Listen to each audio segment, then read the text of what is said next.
Hello दोस्तों, army वाला classes YouTube channel में आप सभी का हार्दिक स्वागत है, हार्दिक अभिनंदन।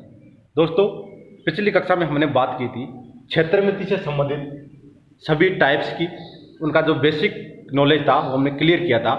जैसे त्रिभुज था, चतुर्भुज था, वृत्त था, आयत था, वर्ग है। इन सब के बारे में पिछली कक्षा में हमने बेसिक जो था वो क्लियर कर लिया है। तो अब हम बात करेंगे दोस्तों कि इससे संबंधित प्रतियोगिता एग्जाम में कैसे प्रश्न पूछे जाते हैं, किस प्रकार के प्रश्न इससे आते हैं और आने वाले कैसे हैं, इन सब की हम बात करेंगे, एक एक करके क्लियर करेंगे दोस्तों। सबसे पहले बात करते हैं प्रश्न नंबर 1 की। प्रश्न नंबर 1, एक आयत की लंबाई 15 मीटर है तथा चौड़ाई 8 मीटर है, तो आयत का क्षेत्रफल क्या होगा। क्या कर रहा है दोस्तों, प्रश्न नंबर 1, एक आयत की लंबाई 15 मीटर तथा चौड़ाई 8 मीटर है, तो आयत का क्षेत्रफल क्या होगा। सबसे पहले बात करते हैं आयत के क्षेत्रफल के सूत्र की। तो आयत का क्षेत्रफल का सूत्र क्या होता है दोस्तों, लंबाई गुणा चौड़ाई। क्या होता है, लंबाई गुणा चौड़ाई। इसमें हमें दे रखा है लंबाई बराबर 15 मीटर और चौड़ाई बराबर 8 मीटर। तो इसको क्या करेंगे, हम सूत्र में रख देंगे। रखो, लंबाई क्या है 15 मीटर गुणा चौड़ाई क्या है 8 मीटर। तो 15 को 8 से गुणा करेंगे, क्या आएगा दोस्तों 120, और मीटर को मीटर से गुणा करेंगे तो क्या आ जाएगा 1 मीटर स्क्वायर। तो आयत का क्षेत्रफल क्या आ गया 15 × 8 बराबर 120 मीटर स्क्वायर। ये क्या हो गया आपका पहला प्रश्न। बिल्कुल सिंपल था, बिल्कुल नॉर्मल सा क्वेश्चन था। ऐसा ही क्वेश्चन पूछा जाता है, आपको ज़्यादा नहीं पूछता। दूसरे प्रश्न की मैं बात करूँ, ये आयत का प्रश्न हो गया दोस्तों। दूसरा प्रश्न में बात करूँ वर्ग की। तो वर्ग में क्या होता है दोस्तों, वर्ग में किस प्रकार का प्रश्न पूछते हैं, कैसा टाइप आपको देते हैं। तो देखो दोस्तों, बिल्कुल सिंपल सा देगा, ज़्यादा हार्डली नहीं देगा आपको। प्रश्न पढ़ो, एक वर्गाकार मैदान की त्रिज्यीय माप अर्थात एक किनारे से दूसरे किनारे की दूरी 30√2 मीटर है, तो बताओ वर्गाकार मैदान का क्षेत्रफल क्या होगा। दोस्तों, वीडियो को रोक के एक बार इसको करने की कोशिश कीजिए। मुझे उम्मीद है आपने वीडियो को रोक के इसको निकालने की कोशिश की होगी, इसको हल करने की कोशिश की होगी। चलिए दोस्तों, अब देखते हैं कि आपका सही था या गलत। तो बात करते हैं किसकी, एक वर्ग की। ये क्या है, एक वर्ग है। इसमें भुजा होती है, एक होता है विकर्ण। क्या होता है, विकर्ण। प्रश्न में हमें क्या दिया गया है, प्रश्न में हमें क्या दिया गया है, एक किनारे से दूसरे किनारे की दूरी अर्थात एक किनारे से दूसरे किनारे की दूरी हमें विकर्ण दिया गया है। क्या दिया गया है, विकर्ण दिया गया है। विकर्ण में क्या बताया है 30√2 है। यदि हमें विकर्ण दे दिया जाए तो क्या हम भुजा ज्ञात कर सकते हैं, कर सकते हैं दोस्तों। जैसे माना ये भुजा क्या है ए और ये भी क्या है ए, तो हमें ज्ञात है वर्ग की सभी भुजाएं समान होती हैं, तो ये दोनों भुजाएं भी क्या है समान। बात आती है विकर्ण की, तो ये क्या बन गया है कि त्रिभुज बन गया। त्रिभुज में यदि हमें 2 भुजाएं दी गई हो और तीसरी भुजाएं ज्ञात करवाई जाए तो हम कर सकते हैं आराम से। किससे करते हैं, पाइथागोरस प्रमेय से करते हैं। कैसे दोस्तों, देखिए, विकर्ण का स्क्वायर बराबर आधार का स्क्वायर प्लस लंब का स्क्वायर, इसी प्रकार से ज्ञात करते हैं। त्रिभुज के अंदर इसी प्रकार से करते हैं। तो ज्ञात करो ए स्क्वायर को और ए स्क्वायर 2a स्क्वायर हो गया। क्या हो गया 2a स्क्वायर। विकर्ण स्क्वायर बराबर, यदि मैं यहाँ से स्क्वायर हटा दूंगा, केवल विकर्ण ज्ञात करूंगा, तो क्या आ जाएगा, इसके रूट लग जाएगा। क्या हो जाएगा, रूट लग जाएगा। आगे मैं बात करूं तो विकर्ण बराबर क्या आ गया अपने पास, √2 गुणा a। क्यों, क्योंकि 2 का रूट क्या होता है 2 ही होता है, होने को तो होता है 2 का रूट हम ज्ञात करें। जैसे मैं बताऊंगा, आगे बताऊंगा 2 का रूट कैसे ज्ञात करेंगे, एक इसकी भी मैं बनाऊंगा कि 2 का रूट कैसे ज्ञात करें, 3 का कैसे करें, 7 का कैसे करें, 11 का कैसे करें, 21 का कैसे करें, 27 का कैसे करें, 95 का कैसे करें, इनका रूट ज्ञात करना मैं बताऊंगा आपको। अभी बात कर रहे हैं प्रश्न की, तो प्रश्न में ध्यान दो। ए स्क्वायर का रूट क्या हो गया, ए हो गया, और 2 का रूट क्या हो गया, 2 रूट ही हो गया। इसमें हम आगे चले तो ये क्या आ गया, विकर्ण आ गया। यदि हमारे पास किसी वर्ग का विकर्ण आ जाए और भुजा मिल नहीं हो, तो भुजा तो क्या है ए है, तो भुजा हम ज्ञात कर सकते हैं क्या? विकर्ण हमें दिया गया है 30√2। क्या दिया गया था? 30√2। तो भुजा बराबर क्या हो गया? विकर्ण बटे √2। भुजा बराबर क्या हो गया? विकर्ण बटे √2। यहां से देखो विकर्ण बराबर √2 गुणा भुजा है, तो भुजा बराबर क्या गया? विकर्ण बटे √2। अभी हमें क्या दिया गया है? विकर्ण दिया गया है। क्या दिया गया है? 30√2। किसका मान है ये? विकर्ण का मान है। किसका मान है? विकर्ण का मान। रख दो इसमें। भुजा बराबर 30√2 बट्टे में क्या है? √2। तो दोस्तों √2 से √2 कैंसिल हो जाएगा और भुजा ज्ञात हो जाएगी। तो भुजा क्या आ गई अपने पास? 30 आ गई। क्या आ गई? भुजा 30 आ गई। किसकी? यदि वर्ग की भुजा हमारे पास 30 ज्ञात हो गई तो हम वर्ग का क्षेत्रफल ज्ञात कर सकते हैं दोस्तों। कैसे? वर्ग के क्षेत्रफल का सूत्र क्या होता है दोस्तों? भुजा स्क्वायर। क्या होता है? भुजा स्क्वायर। तो यहाँ भुजा क्या है? 30। तो 30 का जब हम स्क्वायर करेंगे तो क्या आ जाएगा? 900 आ जाएगा। और 30 क्या था? मीटर था अपने पास, तो 900 मीटर स्क्वायर आ जाएगा दोस्तों। 900 वर्ग मीटर आ जाएगा। यह आ गया आपका प्रश्न नंबर 2। बहुत सिंपल सा था। ऐसे ही क्वेश्चन आपसे पूछेगा, रेलवे हो चाहे एयरपोर्ट हो चाहे आर्मी हो। आर्मी में तो इतना डीपली जाएगा नहीं, ऊपर से हल्का सा पूछेगा, जैसे ये क्वेश्चन पूछा था ऐसे पूछेगा। लेकिन फिर भी ये क्लियर करना हमें आवश्यक है, क्योंकि हो सकता है हार्ड पेपर बना दे तो ऐसे भी डाल दे। तो हम अभी से क्लियर रखेंगे तो उसमें दिक्कतें नहीं आएंगी हमारे। हो गया प्रश्न नंबर 2 दोस्तों। बात करते हैं प्रश्न नंबर 3 की। प्रश्न नंबर 3 देखो, यह भी वर्ग से संबंधित ही है। एक बार वीडियो को रोक के इसको ज्ञात करने की कोशिश करो, फिर हम बात करते हैं। दोस्तों मुझे उम्मीद है आपने वीडियो रोका होगा, इसको हल करने की कोशिश की होगी। अब देखते हैं आपका सही है या गलत है। चलो नीचे कहाँ तक दिखाई दे रहा है? दिखाई दे रहा है यहाँ तक? यहाँ दिखाई दे रहा है। चलो ठीक है, बात करते हैं हम इसकी।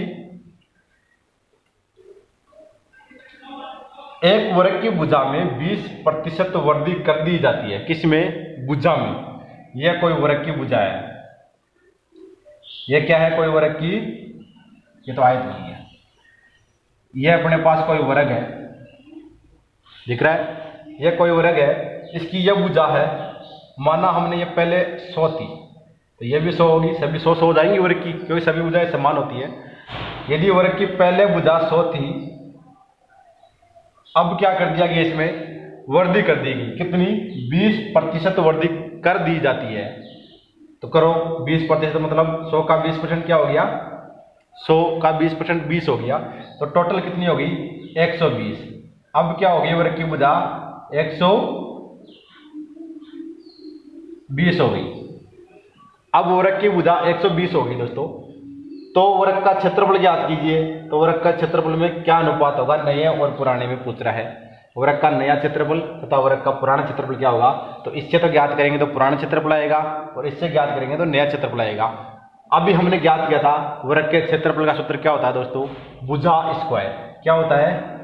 भुजा का, चल नहीं रहा, भुजा का स्क्वायर होता है दोस्तों।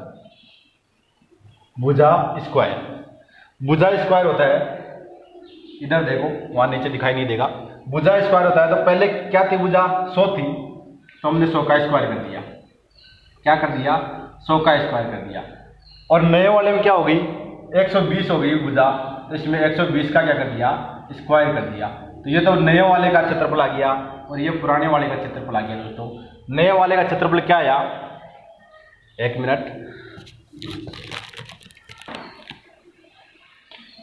तो नए वाले का क्षेत्रफल क्या है दोस्तों? 100 का स्क्वायर मतलब 10,000। कितना आ जाएगा? 10,000। और 120 का हम स्क्वायर करेंगे, 12 का 12 से करेंगे तो क्या आएगा? 144 और आगे 100। तो इसका क्या आ गया? 14,400 आ गया। और इसका क्या आ गया? 100। दोस्तों हमें पूछ क्या रहा है?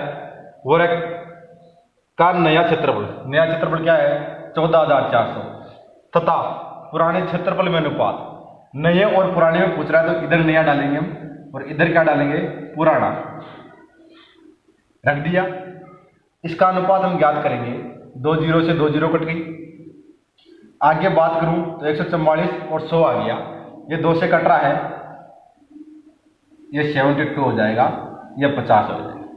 फिर ये 2 से कट रहा है, यहाँ 36 हो जाएगा, यहाँ 25 हो जाएगा। तो ये क्या आ गया दोस्तों, 36:25। क्या आ गया इसका, नए वर्ग का क्षेत्रफल का और पुराने वर्ग के क्षेत्रफल का अनुपात आ गया। इसी प्रकार से हम आगे प्रश्नों की बात करते हैं। अगले प्रश्न में आगे मैं बात करूं दोस्तों अगले प्रश्न की, तो अगले वाला प्रश्न क्या अपना, एक वृत्त की परिधि 88 मीटर है, तो वृत्त का क्या है, वृत्त का क्षेत्रफल ज्ञात करो। एक वृत्त की परिधि 88 मीटर है, तो वृत्त का क्षेत्रफल ज्ञात करो। तो दोस्तों हमें ज्ञात है वृत्त की परिधि का सूत्र क्या होता है, 2πr। क्या होता है, 2πr। तो वृत्त की परिधि का सूत्र 2πr है, तो 2πr क्या दिया गया है, 88 मीटर। ये क्या है, परिधि के बराबर दिया गया है, परिधि के बराबर दिया गया है। तो हमें पता है कि पाई का मान 22/7 या 3.14 होता है। दोस्तों रखो मान इसमें 2 गुणा 22/7 गुणा r हमें दिया नहीं गया, r तो हमें ज्ञात करना है, उसके बाद ही क्षेत्रफल निकलेगा। r बराबर क्या दिया गया है, 88 मीटर, यही दिया गया है। तो क्या मैं 88 मीटर को इधर ले आऊं या फिर इन संख्याओं को इधर ले जाऊं, तो r का मान हो जाएगा कि ज्ञात। चलो लेके जाता हूं, हो जाएगा 88 के इधर गुणा में क्या गया, 7, क्योंकि मल्टीप्लाई गुणा करते हैं ना, इसको क्रॉस गुणा करते हैं, तो 7 ऊपर चला गया तथा 22 गुणा 88 नीचे आ गया, 22 गुणा 2 नीचे आ गया 88 के। ठीक है, हम काटेंगे इसको, कट रहा है क्या, 22 एकम 22 और 22 चौका 88, 22 दूनी 44, 22 तेरह 22 चौका 88, कट गया। 2 एकम 2 और 2 दूनी 4, कट गया। 7 गुणा 2 बराबर 14, क्या आ गया, 14 मीटर आपकी r आ गई। क्या आ गई, 14 मीटर आपकी त्रिज्या आ गई। तो दोस्तों हमें ज्ञात है यदि हमारे पास वृत्त की त्रिज्या ज्ञात हो जाती है, तो वृत्त का हम क्षेत्रफल पूछे चाहे परिधि पूछे हम ज्ञात कर सकते हैं। तो क्षेत्रफल का सूत्र क्या होता है, क्योंकि क्या पूछ रहा है हमारे पास, क्षेत्रफल पूछ रहा है, तो इसका सूत्र क्या होता है, पाई आर स्क्वायर। क्या होता है, पाई आर स्क्वायर। पाई का मान हमें पता है 22/7 और क्षेत्रफल पूछने के लिए r का मान चाहिए। r का मान हमारे पास ज्ञात हो गया, क्या हुआ, 14 मीटर। तो 14 गुणा 14, 7 एकम 7, 7 दूनी 14, कट गया क्या, कट गया। तो हमारे पास क्या बचा, 22 गुणा 2 गुणा 14। तो 22 को 2 से गुणा करेंगे, इसको 14 से गुणा कर देंगे, तो क्या आ गया, 14 दूनी 28 को गुणा किससे करेंगे दोस्तों, 22 से। क्या आया, 8 दूनी 16, 1 2 दूनी 4 1 5 गुणा 6 5, क्या आ गया, 6 6 5 11 और 416 मीटर स्क्वायर। क्या आ गया अपने पास दोस्तों, वृत्त का क्षेत्रफल आ गया। वृत्त की परिधि हमें दी गई थी, r हमने ज्ञात कर लिया और क्षेत्रफल निकाल लिया, r ज्ञात करिए, तो क्या आ गया, 416 मीटर स्क्वायर। एक बार वापस देखो, सबसे पहले हमें दिया गया क्या, वृत्त की परिधि। परिधि किसके बराबर होती है, 2πr 88 मीटर था।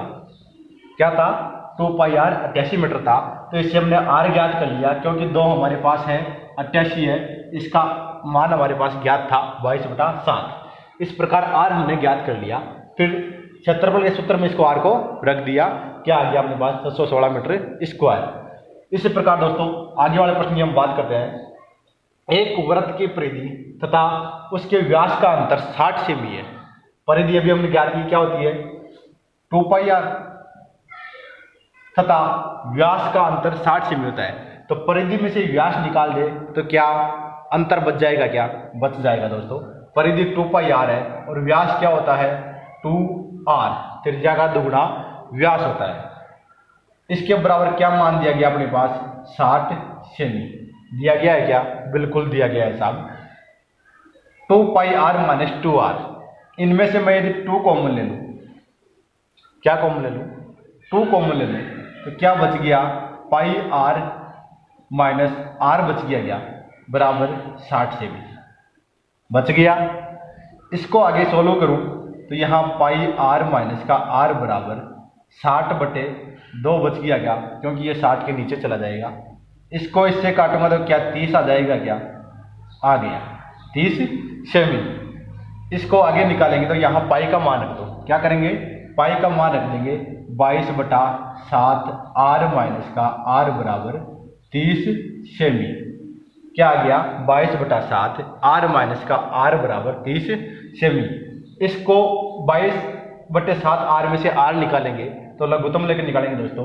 जैसे देखो 22 आर माइनस का आर को 7 से गुणा किया तो 7 आर बटे 7 बराबर 30 सेमी। आर आर हम बार बार बोले तो आर क्या है, यहाँ त्रिज्या है।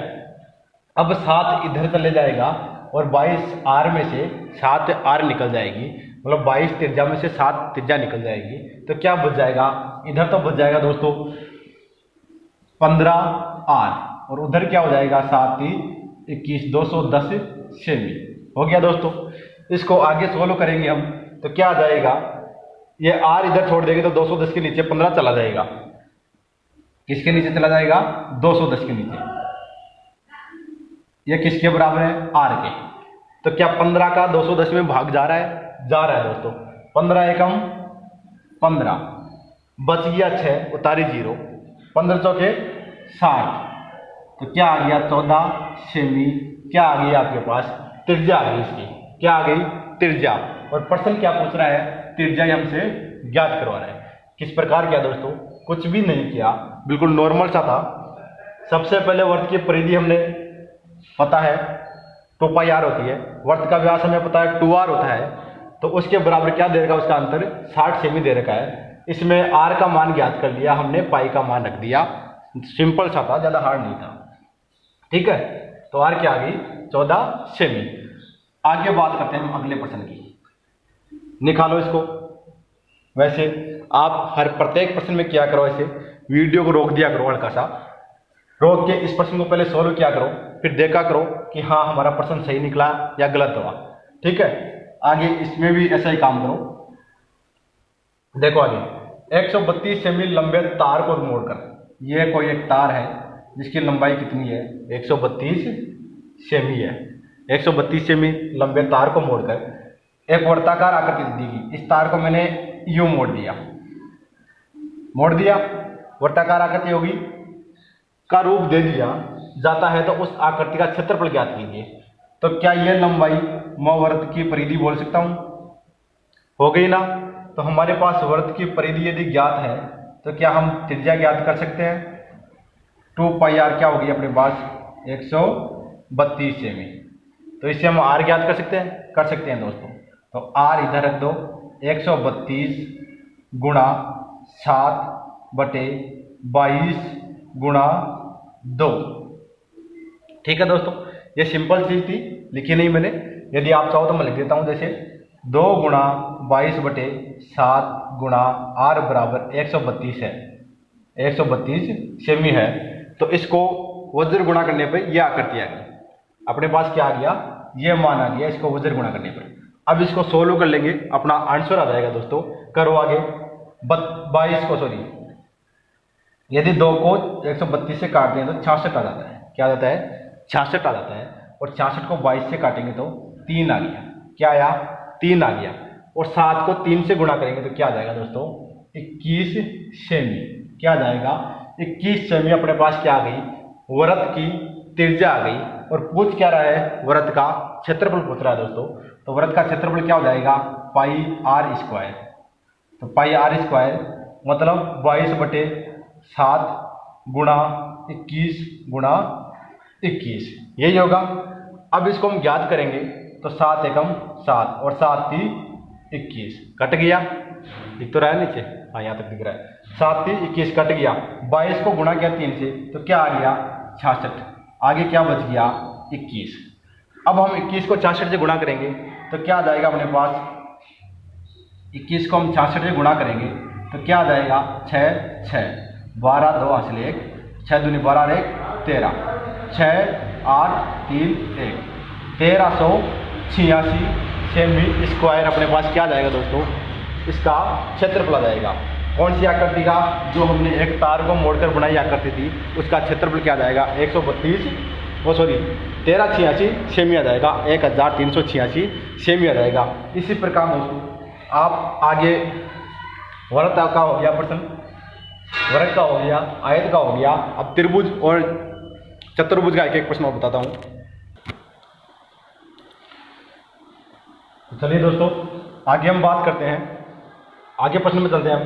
दी गई आकृति का क्षेत्रफल ज्ञात करो।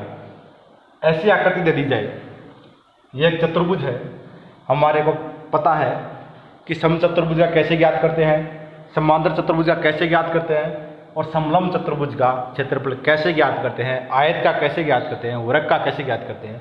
यह सब तो हम ज्ञात कर सकते हैं, लेकिन एक ऐसा चतुर्भुज आ जाए जो ना तो समलंब है, ना समांतर है, और ना सम चतुर्भुज है, ना आयत है और ना वर्ग है।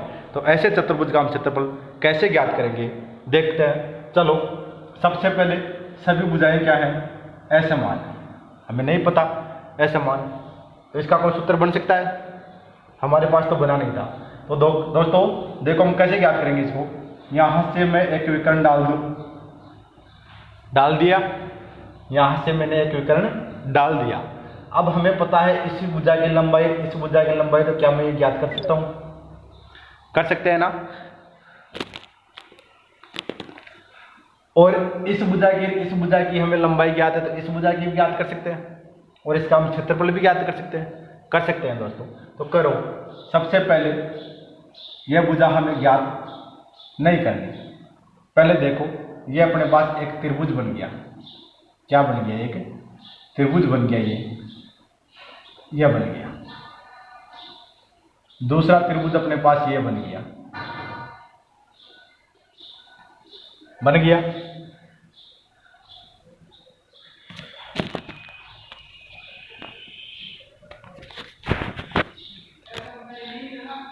तो क्या हो जाएगा, इसकी हमें 15 दे रखी है, इसकी 15 दे रखी है, इसकी 21 दे रखी है और इसकी 3 दे रखी है। यदि इसकी लंब और ऊंचाई की हमें दे रखी है, क्योंकि इसके कोण तो क्या है 90 डिग्री है ना, तो समकोण त्रिभुज का हम सूत्र लगा देंगे इसमें, किसका, समकोण त्रिभुज का। लगाओ 1/2 आधार गुणा ऊंचाई प्लस 1/2 आधार गुणा ऊंचाई, यह हो गया दोस्तों। इसको हम ज्ञात करेंगे। 15 को 15 से किया तो 225/2 प्लस 21 को 3 से किया 63/2। इसको हम जोड़ेंगे तो बट्टे में 2 आ जाएगा, और 225 में क्या जोड़ देंगे हम, 63 जोड़ देंगे।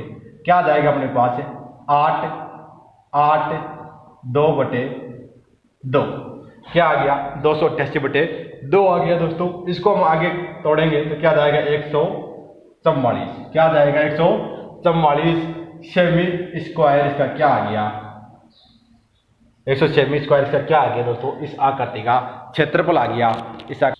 आगे बात करते हैं आगे वाले प्रश्न की। त्रिभुज एबीसी में कोण ए, यह कोई एक त्रिभुज है, ये ए, ये बी और ये सी। त्रिभुज एबीसी में कोण ए, कोण बी और कोण सी। तो कोण ए हमें क्या दे रखा है 30, कोण बी दे रखा है 50, तो कोण सी हमसे क्या करवा रहा है, ज्ञात करवा रहा है। तो त्रिभुज के तीनों कोणों का मान क्या होता है दोस्तों, 180 डिग्री होता है। क्या होता है 180 डिग्री। तो इसमें कोण ए प्लस कोण बी को जोड़ के इसमें से घटा देंगे। क्या करेंगे, जोड़ के घटा देंगे। तो 30 और 50 क्या हो गया दोस्तों, 80 डिग्री हो गया। यदि 180 में से 80 डिग्री निकाल देंगे तो क्या आ जाएगा 100 डिग्री आ जाएगा। 100 डिग्री क्या आ गया दोस्तों, कोण सी का मान आ गया। इसी प्रकार हम ज्ञात करेंगे आगे वाला प्रश्न। त्रिभुज एबीसी में भुजा ए, भुजा बी और भुजा सी क्रम से 13, 15 और 28 हो, तो त्रिभुज का क्षेत्रफल ज्ञात करो। तो कैसे ज्ञात करें दोस्तों, हीरो के सूत्र से। कैसे, क्योंकि तीनों भुजाएं असमान है, तो ये क्या है, एक विषमबाहु त्रिभुज है। और विषमबाहु त्रिभुज में क्या करते हैं हम, एक हीरो का सूत्र लगाते हैं। हीरो का सूत्र क्या होता है, एस माइनस का ए, एस माइनस का बी और एस माइनस का सी। ये क्या होता है दोस्तों, हीरो का सूत्र होता है। इसके रूट, जहां एस क्या है, सेमी पैरामीटर, क्या है, सेमी पैरामीटर। और सेमी पैरामीटर क्या होता है, परिमाप का आधा।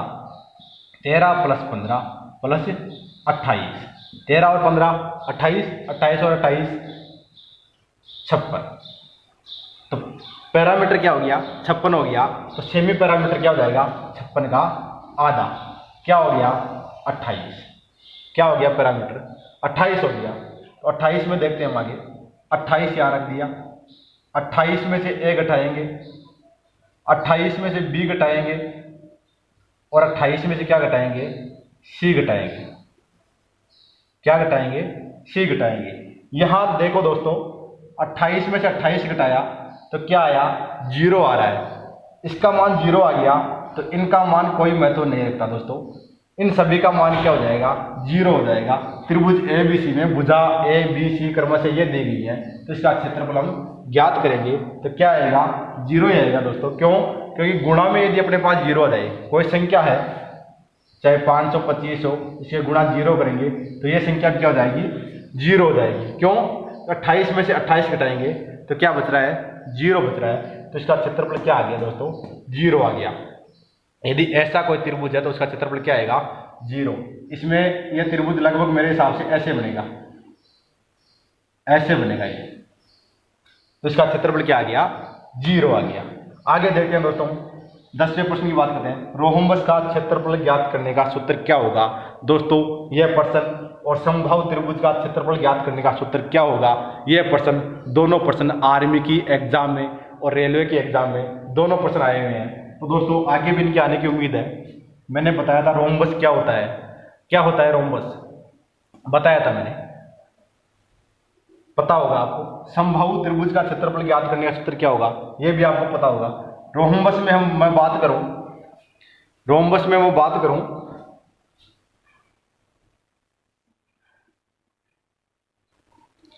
रोहम्बस में मैं बात करूं तो रोहम्बस क्या होता है, एक समचतुर्भुज होता है। क्या होता है, समचतुर्भुज होता है। और समचतुर्भुज के क्षेत्रफल ज्ञात करने का सूत्र क्या होता है दोस्तों, 1/2 d1 × d2।